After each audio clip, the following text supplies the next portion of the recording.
কিতাবের নাম আদিল কাতুসামা। গান বাজনা জায়েজ। গান বাজনার উপরে ১০০-র উপরে আমার মহান মুর্শিদ আলী আকবর রেজভী সাহেব হুজুরে দলিল দিয়েছে, ১০০-র উপরে। কিতাবের নাম আদিল কাতুসামা। নবীর গান, আল্লাহর গান, অলিয়া উলিয়ার গান, ডাক ডুল বাজায়ে জায়েজ। যদি বুকে পাটা থাকে তাহলে কিতাব পড়ে দেখো।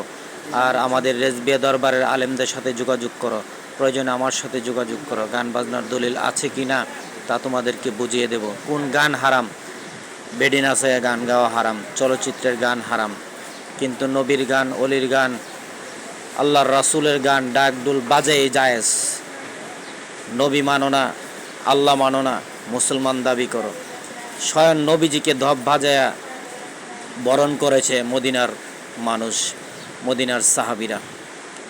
কিতাব তো পড়ো না, তাই পড়ালেখার জ্ঞানও নাই। দুনিয়ার শিক্ষায় শিক্ষিত হয়ে শয়তান হয়ে গেছো, ইমানের খবর নাই। স্বয়ং নবীজি যুদ্ধে গেছে, এক মহিলা সাহাবী মান্যত করেছে আল্লাহর রসুল যুদ্ধে জিতলে সে গান বাজনা করবে। তখন নবীজি যখন যুদ্ধে জয়লাভ করে আসলেন, তখন মহিলা সাহাবী বললেন নবীজির কাছে, বলার পরে নবীজি স্বয়ং নিজে তাকে অনুমতি দিয়েছে গান বাজনা করার জন্য। আর তুমি বলতেছো গান বাজনা হারাম। কোথায় পেয়েছো?